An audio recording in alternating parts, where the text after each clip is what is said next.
जय हिंद दोस्तों, प्यारे बच्चों। आज के इस वोकैबुलरी सेशन में हम 15-16 वर्ड्स, बहुत इंपॉर्टेंट वर्ड्स लेंगे, जिसके हम सिनोनिम्स की बात करेंगे, जिनके हम एंटोनिम्स की बात करेंगे, जिनके हम ओरिजिन, जिसको हम कहते हैं रूट वर्ड्स की बात करेंगे। हम प्रीफिक्सेस और सफिक्सेस जोड़कर कैसे नए वर्ड्स बनाते हैं, इनकी बात करेंगे। तो आए बिना विलंब अविलंब हम इस सेशन को स्टार्ट करते हैं और देखते हैं आज वो कौन से इंपॉर्टेंट वर्ड्स हैं जिसको हम लोग ले लेते हैं। यदि आपने अभी तक हमारा ऑफिशियल एप्लीकेशन डाउनलोड नहीं किया है तो इसको जाके आप डाउनलोड कर ले जल्दी से। नहीं, ये हमारा ऑफिशियल एप्लीकेशन है और ये बहुत कम लोगों को भी पता है कि एग्जामपुर की जो क्लासेस ऑनलाइन चलती हैं, ये क्लासेस ऑफलाइन भी आ चुकी हैं और बहुत जगह पे हमारे सेंटर तुरंत आ रहे हैं। और यहाँ हम दिल्ली, और यहाँ दिल्ली मुखर्जी नगर, और यहाँ दिल्ली मतलब नोएडा हमारा जो स्टूडियो है, यहाँ तो ऑफलाइन हमारी ब्रांचेज भी स्टार्ट हो चुकी हैं। एसएससी के लिए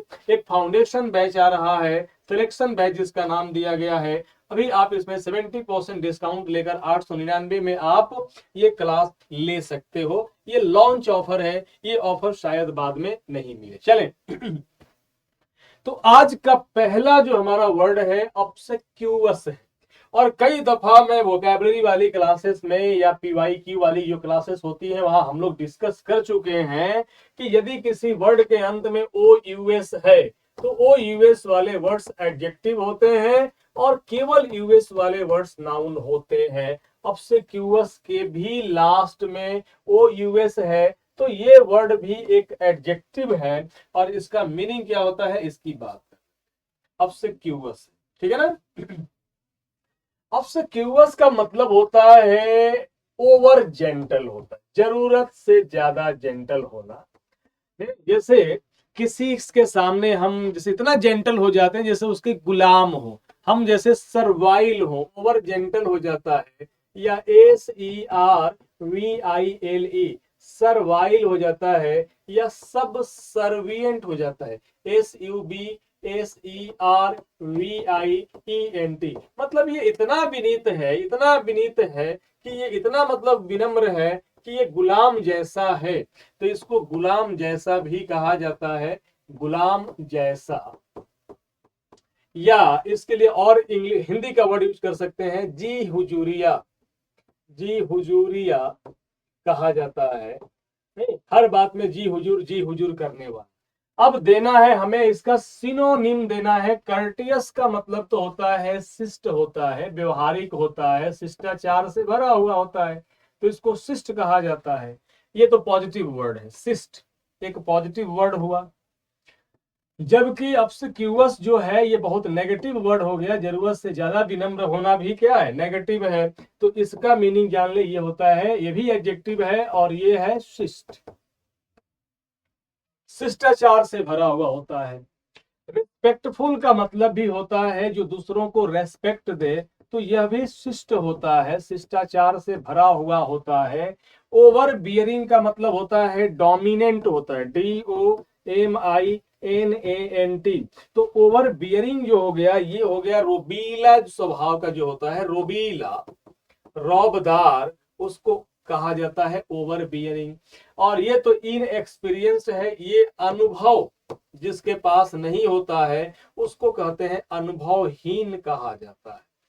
तो ये चारों वर्ड जिनकी हमने यहाँ डिस्कस कर लिया, तीन वर्ड्स, चार वर्ड्स, ये ई नहीं होगा इसका आंसर, डी नहीं होगा, ये भी पॉजिटिव वर्ड है नहीं होगा, ये भी बहुत पॉजिटिव वर्ड है नहीं होगा। इसका आंसर होता है फॉनिंग।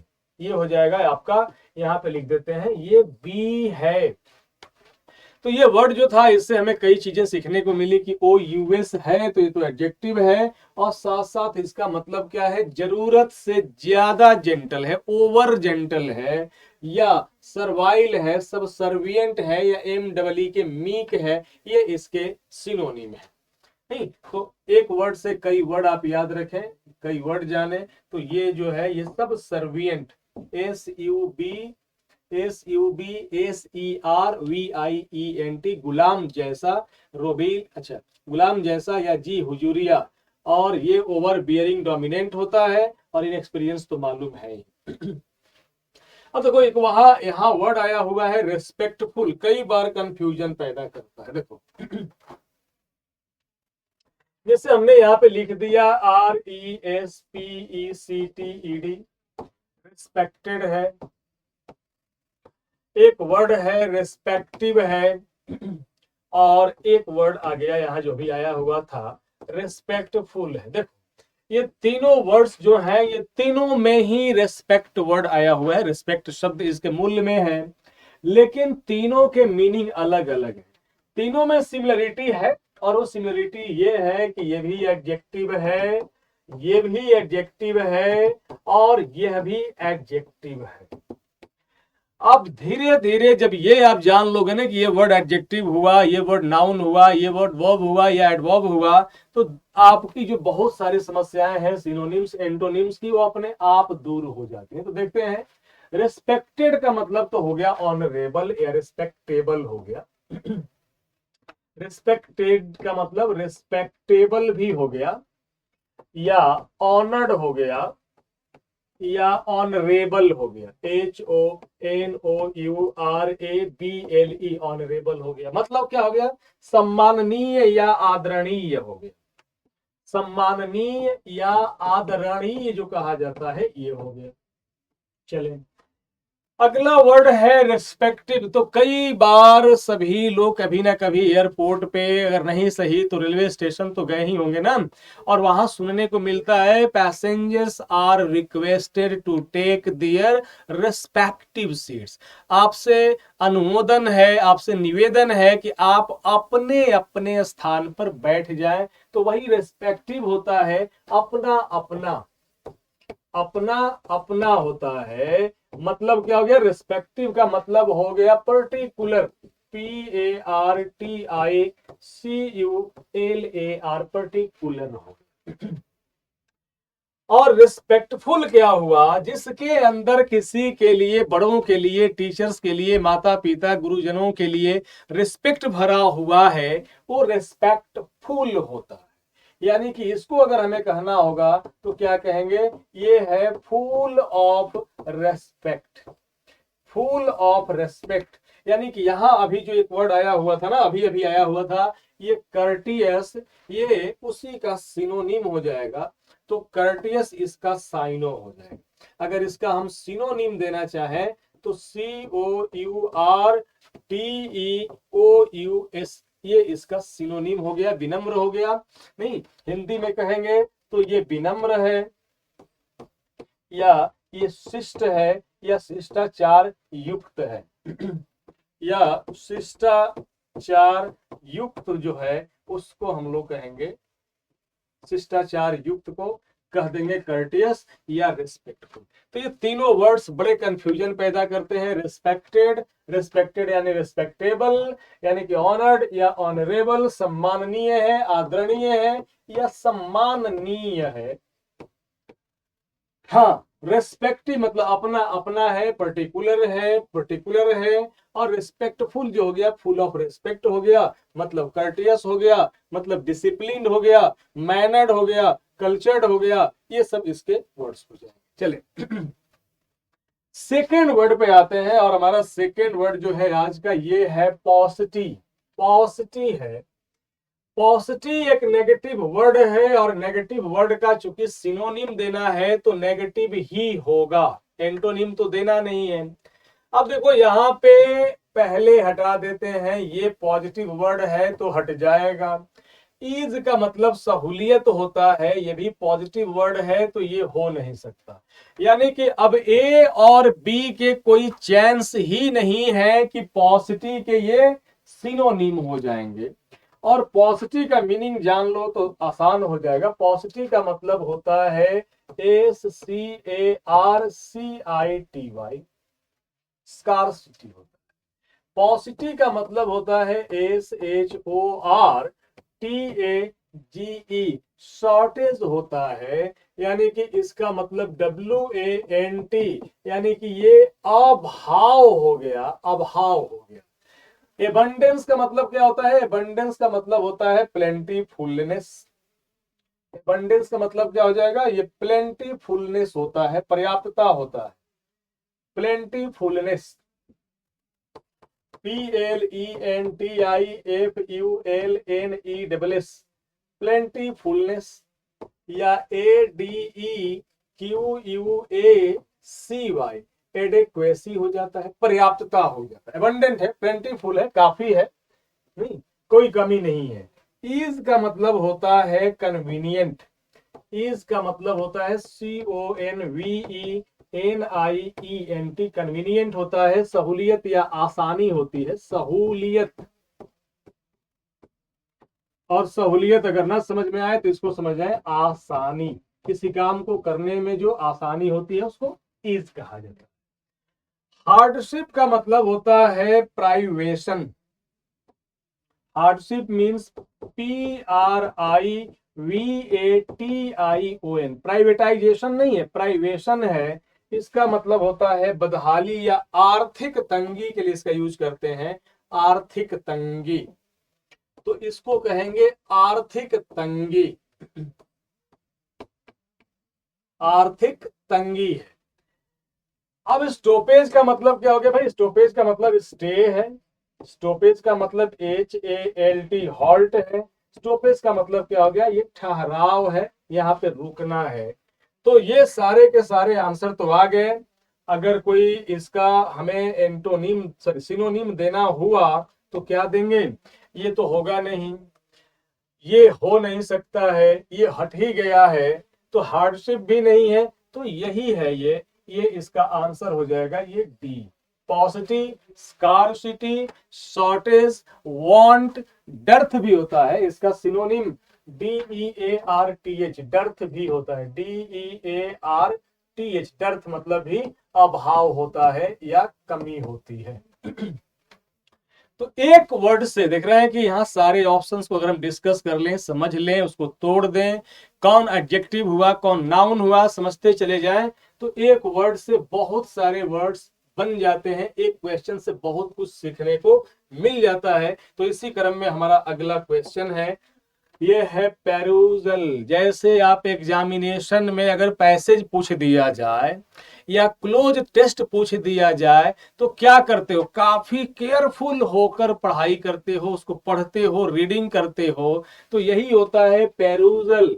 अब यहाँ पे ये है नाउन, ठीक है ना, और पेरूजल का मतलब क्या होता है? ये होता है केयरफुल रीडिंग, जो होगा केयरफुल रीडिंग को कहा जाता है पेरूजल कहा जाता है।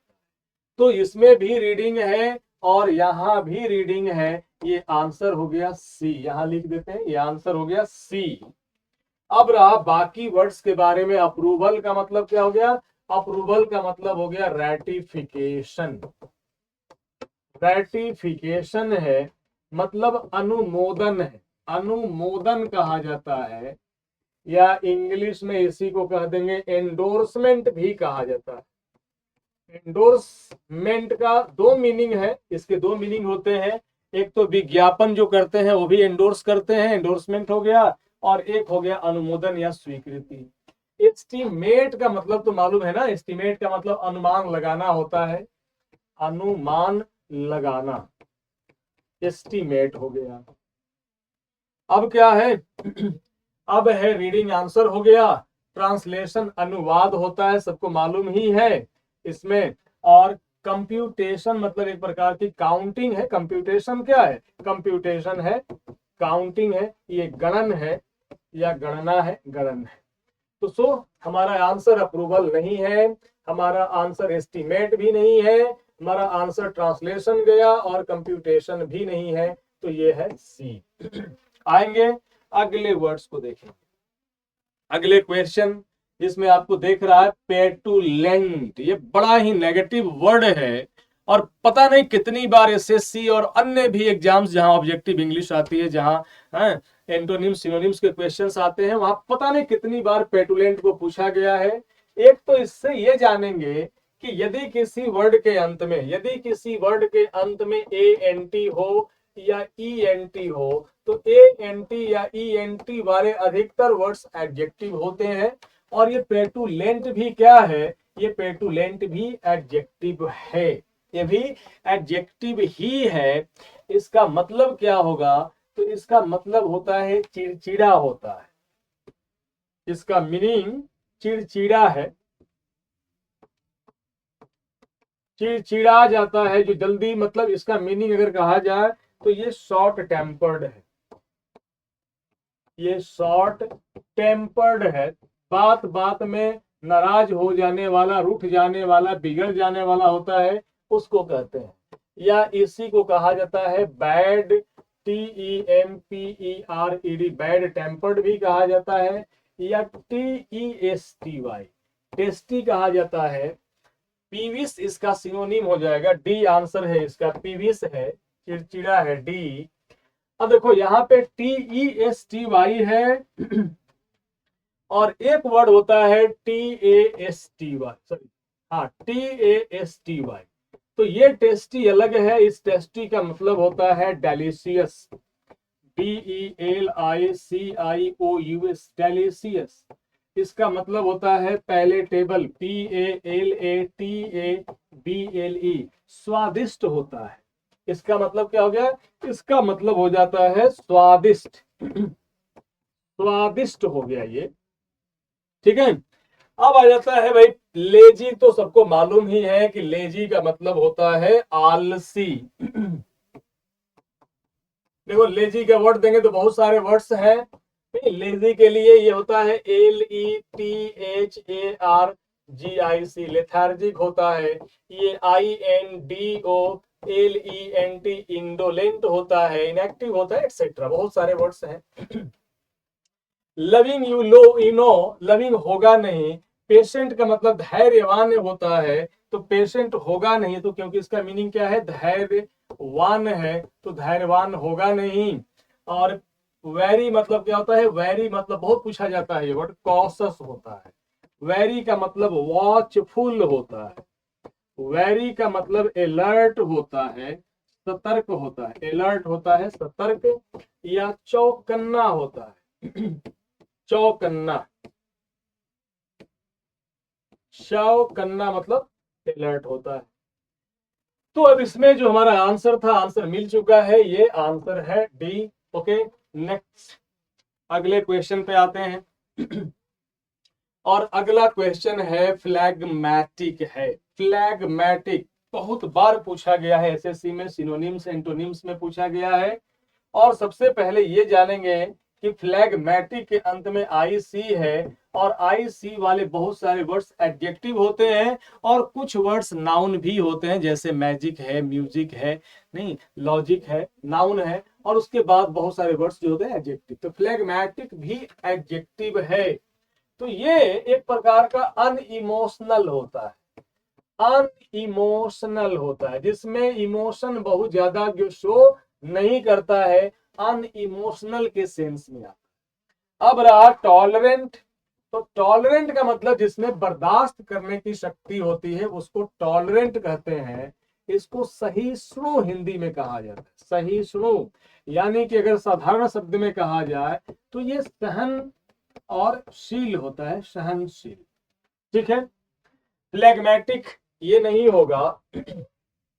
केयरलेस पता है लापरवाह होता है, तो ये भी नहीं होगा। सेंसिटिव का मतलब संवेदनशील होता है, संवेदनशील होता है, तो संवेदनशील होगा नहीं ये। इसका जो एग्जैक्ट एंड सिनोनिम है, ये सिक मतलब तो बीमार होता है, बीमार भी ये नहीं है, ये भी गड़बड़ हो जाएगा। इसको स्टॉलिड कहा जाता है, अनइमोशनल कहा जाता है, या इमोशनलेस। तो ये डी इसका सही आंसर है, स्टॉलिड। कई बार पूछा गया है एग्जाम्स में, एक बार नहीं 1000 बार कहें तो शायद ज्यादा नहीं होगा। फ्लैगमैटिक। अगला वर्ड है प्लेकेट। जैसे हमारे देश की राजनीति या किसी भी देश की राजनीति होती है, कोई पार्टी आती है हिंदुओं को खुश करने में लगती है, कोई पार्टी आती है किसी दूसरी कम्युनिटी मुस्लिमों को खुश करने में लग जाती है। तो ये हमारे यहाँ चलते रहता है राजनीति में, जिसको तुष्टीकरण कहते हैं। मतलब जो मांग रहा है गलत या सही, उसको देकर खुश कर लो, उससे वोट ले लो, इसको प्लेकेट करना कहा जाता है। प्लेकेट एक वर्ब है जिसका मतलब होता है खुश करना, नेगेटिव वाला, खुशामद वाला, खुश करना होता है, खुश करना। जो मांग रहा है उसे देकर खुश कर देना, नेगेटिव वाला। अब एम्यूज का मतलब तो होता है एंटरटेन, मनोरंजन करना। एंटरटेन, मनोरंजन करना होता है, तो एंटरटेन होगा नहीं, ये होता है इसका आंसर अपीज होता है। इसका मतलब ही खुश या खुशामद करना होता है, खुशामद करना। और इसके लिए अगर हम दूसरा वर्ड देना चाहें तो ये हो जाएगा ग्रेटिफाई, एक वर्ड आता है GRATIFY, ग्रेटिफाई हो सकता है। अब एम्ब्रॉयल का मतलब क्या भाई? एम्ब्रॉयल का मतलब होता है किसी को किसी गेम में, किसी कुचक्र आदि में बुरी तरह से या डीपली शामिल करने को कहा जाता है एम्ब्रॉयल, नहीं इन्वॉल्व डीपली, ये होता है इन्वॉल्व डीपली, इन्वॉल्व करना, शामिल करना। लेकिन नेगेटिव वे में शामिल करने को कहा जाता है शामिल करना। नहीं, जैसे दो दोस्तों ने एक तीसरे दोस्त को चोरी में शामिल कर लिया, कहा कि अगर हमारे साथ नहीं चलोगे तो तुम हमारे दोस्त नहीं, यहाँ से दोस्ती खत्म। तो बेचारा दोस्ती निभाने के चक्कर में चोरी करने चला गया, एम्ब्रॉयल किया। पीटी मतलब तो तरस होता है, पीटी मतलब तरस, किसी पर आना या किसी पर दया आना होता है। और रिजेक्ट का मतलब खारिज करना, तो सबको मालूम है, खारिज करना। तो इस क्वेश्चन का भी हमने आंसर दे दिया, ये हो गया प्लेकेट। प्लेकेट का मतलब खुश करना है, खुशामद करना है, और ये हो गया बी, तो इसका आंसर बी कर लेते हैं। Okay, next question. प्लेगराइज, जैसे अगर कोई व्यक्ति है जिसने कवि बनने की ठान ली है या लेखक बनने का ठान लिया है, लेकिन न तो उसको कोई आर्टिकल लिखने आता है, न कुछ कोई बुक लिखने आती है, न कोई कहानी, और न ही कोई काव्य मतलब पोएट्री या पोएम लिखने आता है। करता क्या है भाई? कहीं से उठा लेता है, किसी की चुरा लेता है, तो किसी की चुरा कर अपने नाम से छाप देता है। और स्टेज पर गा रहा था, एक दिन असली वाला कवि मिल गया, वहीं पे पटक दिया, और पटकने के बाद घसीट भी दिया कि चलो तुम मेरी कविता चुरा के अपने नाम से गा रहे हो और छपवा रहे हो, आज तुम्हारे साथ हिसाब बराबर करते हैं। तो ये होता है प्लेगराइज करना। ये एक वर्ब है, इसका मतलब होता है साहित्यिक चोरी करना, साहित्यिक चोरी करना।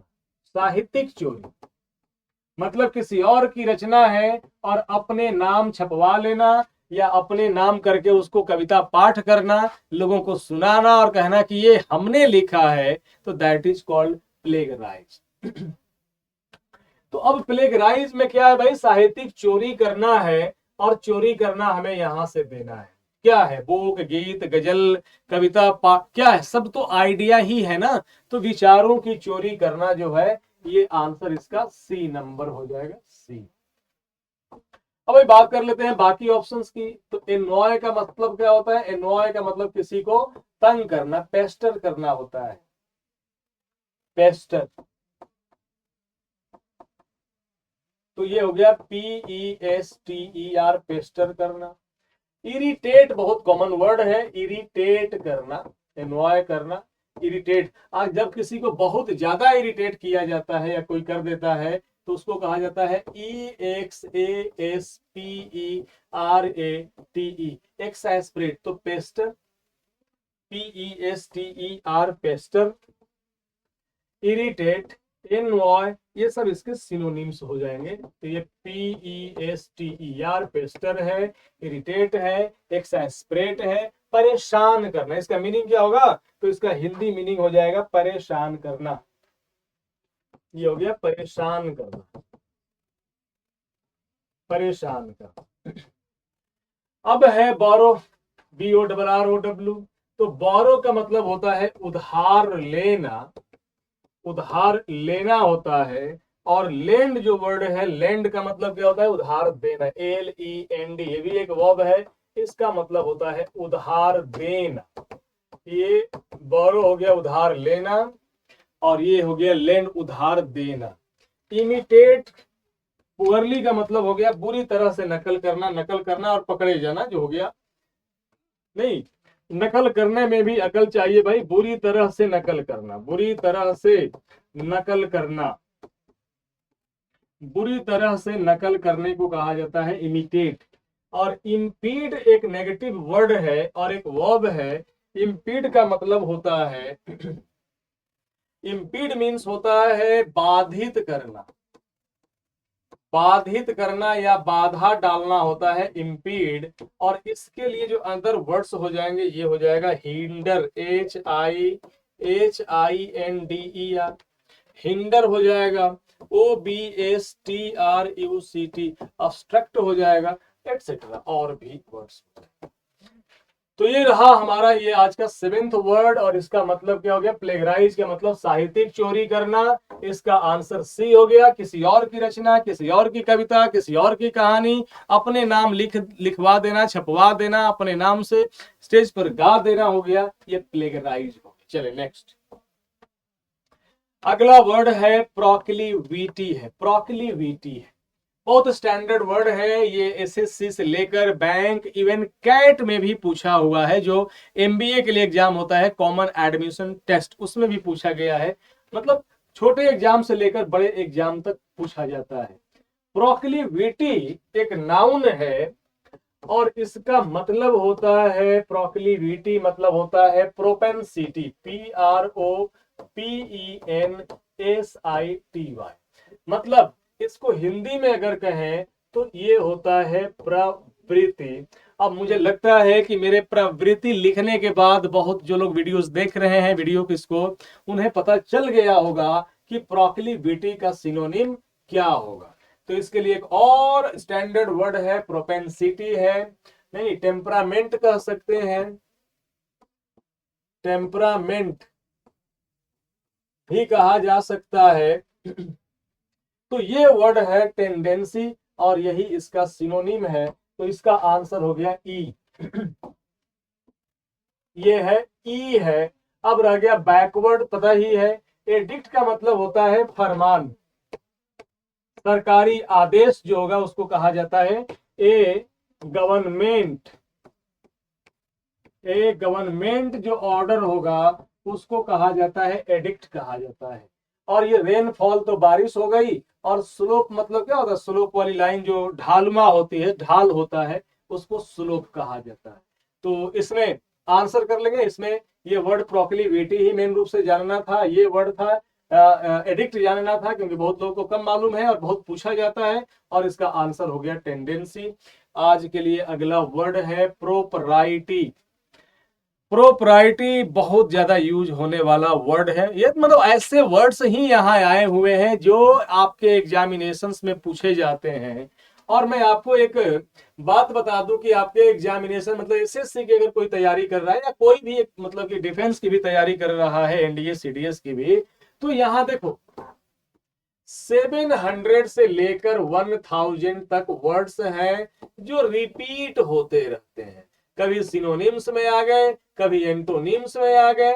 तो 700 से 1000 वर्ड्स अगर यहाँ पे करा दें और उसको आप मतलब कि प्रैक्टिस कर लें, तो उससे बाहर आने की संभावना बहुत 10-20% ही बचती है। 70-80% आपके जो क्वेश्चंस हैं सिनोनिम्स एंटोनिम्स आदि के, ये इन्हीं 700 से लेकर 1000 तक जो वर्ड्स हैं इन्हीं से कवर हो जाते हैं, और उसी कैंपेन को हमने यहां चलाया हुआ है। अब हम बात करते हैं प्रोपराइटी की, ठीक है।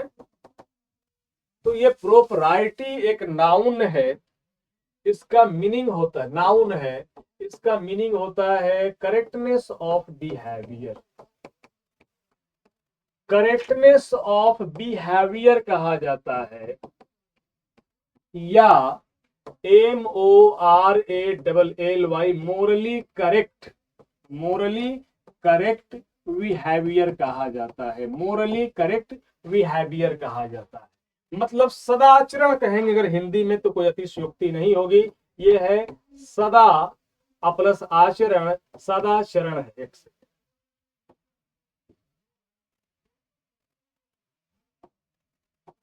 ये सदाचरण है, सत आचरण है, सदाचरण है, अच्छा बर्ताव है, अच्छा वर्ताव को कहा जाता है, ठीक है ना। अब एडवांसमेंट का मतलब क्या हो गया भाई, एडवांसमेंट का मतलब तो हो गया ये प्रगति, विकास हो गया, प्रगति हो गया। एटोनमेंट का मतलब जो होता है, ये होता है यदि हमने कोई पाप कर दिया और पाप का प्रायश्चित कर रहे हैं, तो इसको एटोनमेंट कहा जाता है, प्रायश्चित, प्रायश्चित कहा जाता है, या पाप का प्रायश्चित। तो ये प्रायश्चित तो नहीं होगा। अब रहा सोब्राइटी जो आया हुआ है, देखो ये आया हुआ है सोब्राइटी, नाउन है और इसका एडजेक्टिव होता है सोबर, SOBER, सोबर होता है, SOBER। और सोबर का मतलब दो मीनिंग निकलता है, एक तो सोबर का मतलब नहीं नॉट ड्रंक होता है, जो नशे की हालत में ना हो, और सोबर का जो दूसरा मीनिंग है ये होता है सीरियस, गंभीर होता है, सीरियस होता है, गंभीर होता है, ये सीरियस होता है, SERIOUS, गंभीर होता है। तो यही हो गया सोब्राइटी, उसी से बन गया, नहीं नॉट ड्रंक या सीरियसनेस हो जाएगा, गंभीरता हो जाएगा। तो इसका अगर मीनिंग देना चाहे हिंदी में तो ये हो गया गंभीरता या गांभीर्य, गांभीर्य, गांभीर्य, गंभीरता। यूज तो सबको मालूम है, यूज इसका आंसर नहीं हो सकता, सोब्राइटी इसका आंसर नहीं है, और ये अटोनमेंट भी नहीं है, और नहीं इसका आंसर एडवांसमेंट है। तो जब सारे ऑप्शंस एलिमिनेट हो गए तो जो बचा वही आंसर। फिटनेस का मतलब बहुत कुछ होता है, फिटनेस का मतलब हमारी तंदुरुस्ती होती है, फिटनेस का मतलब हमारी मेंटल फिटनेस, जहां हम सही व्यवहार करते हैं वो फिटनेस हो गया, आचरण हो गया। फिटनेस का मतलब सिस्टम भी होता है। तो यही जो वर्ड है फिटनेस, इसका आंसर बच गया, यानी कि ये प्रोपराइटी का सही आंसर जो होगा वो फिटनेस। थोड़ा सा लेवल इस क्वेश्चन का अच्छा है, स्टैंडर्ड क्वेश्चन है। देखो जी, कोई भी क्वेश्चन हो ना, कोई भी वर्ड आपसे पूछा जाए तो वो कितना स्टैंडर्ड है, वो तो वर्ड खुद स्टैंडर्ड या थोड़ा लो स्टैंडर्ड का होता ही होता है, लेकिन उसके लिए जो ऑप्शंस दिए जाते हैं उसे आसान या उसे मॉडरेट या उसे डिफिकल्ट बनाते हैं। ऑप्शंस भी बहुत बार डिसाइड करते हैं कि क्वेश्चन कैसा है। अब देखो प्रोट्रैक्टेड, मुझे लगता है कि सेशन काफी लंबा हो जाएगा तो आज इतना ही तक रखते हैं। प्रोट्रैक्टेड है, तो प्रोट्रैक्टेड एक एडजेक्टिव है, इसका मतलब होता है लंबा चला हुआ, लंबा चला हुआ को कहा जाता है प्रोट्रैक्टेड। मान लो कि हमारा ये सेशन 15 मिनट का होने वाला था, लेकिन ये हो गया 30 मिनट का, तो क्या कहेंगे, ये प्रोट्रैक्टेड है। ये क्या है भाई, लंबा चल गया है, ये जरूरत से ज्यादा चला गया है, तो ये हो गया प्रोलॉन्ग्ड हो गया, इसका मतलब भी लंबा चला हुआ, ये सी हो गया। ठीक है। बोरिंग का मतलब तो मालूम है सब लोगों को, बोरिंग का मतलब उबाऊ होता है, उबाऊ होता है ना, मतलब MONOTONOUS, मोनोटनस होता है, उबाऊ होता है। कंडेंस का मतलब होता है संघनित होता है, या किसी लंबे चीज को छोटा कर दिया गया हो, तो ये हो जाएगा ABRIDGET। एब्रीज्ड हो जाएगा या शॉर्टेंड भी हो जाएगा, SHORTENED, शॉर्टेंड हो जाएगा। कंप्रीहेंसिव का मतलब ही होता है एक्सटेंसिव होता है, एक्सटेंसिव का मतलब विस्तृत या व्यापक हो गया, विस्तृत या व्यापक होता है इसका मीनिंग, कंप्रीहेंसिव है। वाइड रेंजिंग है, ब्रॉड बेस्ड है, इसके बहुत सारे वर्ड्स हैं इसके लिए। वाइड है या वाइड रेंजिंग है या ब्रॉड बेस्ड है, ब्रॉड बेस्ड कह सकते हैं, नहीं विस्तृत व्यापक हो जाएगा। और मेजर्ड का मतलब क्या हो गया भाई, मेजर्ड का मतलब हो गया मापा तौला हुआ, तो ये हो गया मापा हुआ, मापा हुआ, मेजर्ड हो गया। तो ऐसे ही हमें एक क्वेश्चन लेना है, एक वर्ड लेना है क्वेश्चन में, उससे रिलेटेड बहुत सारी चीजें जान लेना है कि अगर ओ यूएस से अगर कोई वर्ड अंत हो रहा है तो ओ यूएस वाले एडजेक्टिव होते हैं, केवल यूएस वाले नाउन होते हैं। अभी आया था जैसे ANT या ENT वाला हो, ANT या ENT वाला हो तो ये एडजेक्टिव होते हैं, और CE या CY वाले हो तो ये नाउन होते हैं। तो ऐसे ही बूंद बूंद से घड़ा भर जाएगा, इसको हमें सेशन को रेगुलर रखना है। तो चलें यदि अभी तक वीडियो आप देख रहे हो तो thank you so much for being with us. ऐसे ही आप देखते रहो, आप keep enriching your English, English को समृद्ध बनाते रहो। चलो, जय हिंद, थैंक यू।